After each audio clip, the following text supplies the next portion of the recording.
السلام علیکم ورحمۃ اللہ وبرکاتہ۔ قرآن وظائف کی طرف سے آپ سب کو میرا سلام۔ آج جو میں آپ کے ساتھ وظیفہ شیئر کرنے کے لیے جا رہی ہوں وہ ہے قرض سے نجات کا وظیفہ، اور اس کے ساتھ ہی میں آج آپ لوگوں کے ساتھ شیئر کروں گی دماغ کی کمزوری کو دور کرنے کا وظیفہ، یعنی کہ جن بچوں کا پڑھائی میں دل نہیں لگتا، جو پڑھتے بھی ہیں تو ان کے ذہن سے نکل جاتا ہے، یا پھر جو کن ذہن ہیں جو بیچارے محنت تو کرتے ہیں لیکن پھر بھی یاد نہیں کر پاتے، ان کے لیے آج میں آپ کو ایسا آزمودہ وظیفہ بتا رہی ہوں جس کو کرنے سے انشاءاللہ تعالی آپ اس کے اعمال خود ہی دیکھیں گے کہ بچے میں کس قدر فرق پڑتا ہے اور اس کی ذہنی کمزوری دور ہو جاتی ہے۔ سب سے پہلے چلتے ہیں ہم اپنے پہلے وظیفے کی طرف، جو ہے قرض سے نجات کے لیے وظیفہ۔ آج کل کے دور میں اس طرح ہو رہا ہے کہ آمدن کم ہے اور خرچے زیادہ چلتے جا رہے ہیں، تو انسان کو اپنے اخراجات پورے کرنے کے لیے کہیں نہ کہیں ہاتھ پاؤں مارنے پڑتے ہیں۔ کبھی انسان کسی مہینے کسی سے قرض لے لیتا ہے تو اگلے مہینے وہ قرض چکانا بھی مشکل ہو جاتا ہے، کیونکہ اگلے مہینے اس سے زیادہ مہنگائی ہوتی ہے کہ خرچہ پورا ہی نہیں ہو پاتا۔ اس طرح ہم سب لوگ ہی قرض کے نیچے دبتے چلے جاتے ہیں۔ ہم یہ تو اس کا رونا روئیں روئیں، ایک ہمارا ملک بھی قرض کے نیچے ہی دبا ہوا ہے۔ تو یہ قرض سے نجات کا وظیفہ ہے، یہ ہم اپنے لیے بھی کر سکتے ہیں اور اپنے پیارے ملک پاکستان کے لیے بھی کر سکتے ہیں کہ اللہ تعالیٰ اس کو اچھے حکمران عطا فرمائے اور ہم لوگوں کو قرض سے نجات ہو۔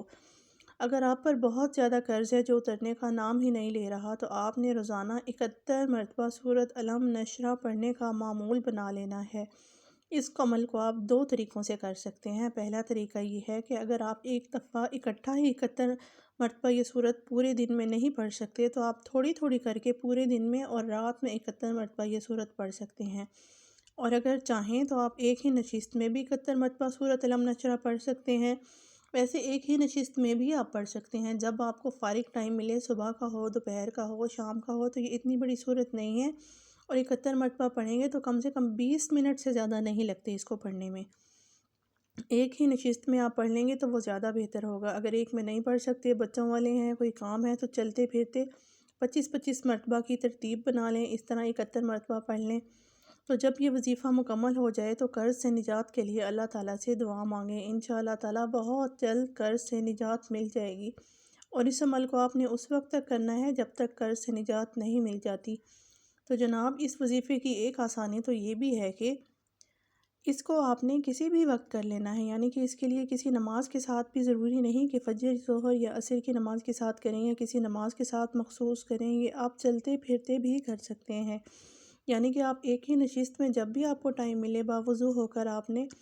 پہلے 11 مرتبہ آگے پیچھے درود پاک اور پھر 71 مرتبہ سورۃ الم نشرہ پڑھ لینی ہے۔ تو انشاءاللہ تعالیٰ یہ آپ روز پڑھیں جب تک آپ کی قرض سے نجات نہیں ہو جاتی۔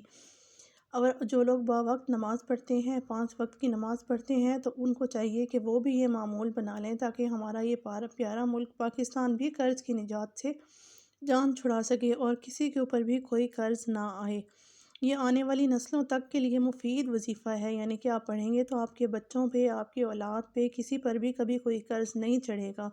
انشاءاللہ تعالیٰ قرض سے نجات ملے گی اور جو خرچہ ہوگا اسی کے اندر ہی ضروریات زندگی پوری ہو جائیں گی۔ اور تیسرا وظیفہ جو میں نے آپ کو آج شیئر کرنا ہے وہ بہت ہی اچھا وظیفہ ہے، وہ ہے دماغ کی کمزوری کو دور کرنے کے لیے۔ یعنی کہ ایک تو بچے ایسے ہوتے ہیں جو بہت ہی ذہین ہوتے ہیں، ایک مرتبہ سبق پڑھتے ہیں تو انہیں فوراً ہی یاد ہو جاتا ہے، اور کچھ بچے ایسے ہوتے ہیں کہ جو ہوتے تو بہت ذہین ہیں لیکن ان کا دماغ کھیل کی طرف زیادہ چلتا ہے اور کام کی طرف تھوڑا چلتا ہے، لیکن وہ تھوڑی دیر بھی محنت کر لیں تو انہیں سبق فوراً سے یاد ہو جاتا ہے۔ اور ایک ہوتے ہیں نکمے بچے، کن ذہن بچے، جن کو بیچارے محنت تو بہت کرتے ہیں لیکن ان کے دماغ میں رہتا نہیں، اس وقت یاد ہو جاتا ہے تو بعد میں نکل جاتا ہے۔ تو آپ نے کرنا یہ ہے کہ پہلے تو 2 بچے ہو گئے کیٹیگری والے اچھے، جن کو فوراً یاد ہو جاتا ہے، اور ایک وہ جو کھیلتے کودتے ہیں لیکن پھر بھی تھوڑی دیر بیٹھ کے پڑھ لیں تو بھی انہیں یاد ہو جاتا ہے۔ اور تیسرے ہوتے ہیں بیچارے کمزور بچے، تو آپ ان کو ڈانٹا ہرگز مت کریں، ان کو پیار اور توجہ کی ضرورت ہوتی ہے۔ وہ بیچارے محنت زیادہ کرتے ہیں لیکن ان کے دماغ سے نکل جاتا ہے۔ تو آپ نے کرنا یہ ہے کہ تھوڑا سا زعفران لے لینا ہے اور تھوڑا سا عرق گلاب لے کر دونوں کو اچھی طرح مکس کر لینا ہے۔ ان کو جب آپ مکس کریں گے تو اس کی سیاہی سی بن جائے گی، تو آپ نے ایک صاف پلیٹ لینی ہے، چینی کی پلیٹ لینی ہے، اور اس پر اس سیاہی سے مکمل سورۃ الم نشرہ لکھ کر اور پھر اس کو تھوڑا تھوڑا سا گلاب کا عرق ملا کر کن ذہن بچے کو پلا دیں۔ انشاءاللہ تعالیٰ دماغ کمپیوٹر کی طرح کام کرے گا، اور اس عمل کو آپ نے مسلسل 41 دن تک کرنا ہے۔ تو جناب یہ ایک چھوٹا سا عمل ہے، بہت ہی چھوٹا سا عمل ہے۔ آپ نے عرق گلاب اور زعفران لینا ہے، دونوں کو مکس کر کے انک کی طرح انک بنا لینی ہے۔ اگر مشکل لگے لکھنا تو آپ نے کیا کرنا ہے کہ آپ اس کو ایک پین میں بھی فل کر کے اور پھر صاف چینی کی پلیٹ پر لکھ سکتے ہیں، اور پھر وہ جیسے ہی خشک ہو جائے، جب آپ لکھ لیں گے سورۃ الم نشرہ، تو پھر اس کو آپ نے عرق گلاب ملا کر اس کے اندر فکس کر لینا ہے اس پانی کو کسی بوٹل میں، اور وہ 41 دن تک آپ نے بچے کو پلاتے رہنا ہے۔ یعنی کہ آپ ایک دفعہ عمل کر کے پلا دیں، پھر اس کے بعد اگلے دن دوبارہ لکھیں اور پھر پلا دیں، پھر پلا دیں۔ 41 دن تک آپ نے مسلسل لکھنا ہے اور بچے کو پلانا ہے، تو انشاءاللہ تعالیٰ بچے کی کن ذہنی جو ہوگی وہ دور ہو جائے گی اور بچے کا ذہن صحیح چلنے لگے گا۔ اگر آپ لوگوں کو یہ وظیفے اچھے لگے ہوں تو آگے اپنے فرینڈس کے ساتھ، اپنی فیملی کے ساتھ ضرور شیئر کیا کیجیے، تاکہ ثواب کی اس چین میں ہم سب ایک دوسرے کے ساتھ جڑتے چلے جائیں، کیونکہ مرنے کے بعد ہمیں ایک ایک نیکی کی ضرورت ہوگی۔ تو اس طرح یہ آپ کے لیے بھی صدقہ جاریہ ہے، میرے لیے بھی صدقہ جاریہ ہے۔ اللہ تعالیٰ ہم سب کو اپنی حفظ و امان میں رکھے، آمین ثم آمین یا رب العالمین۔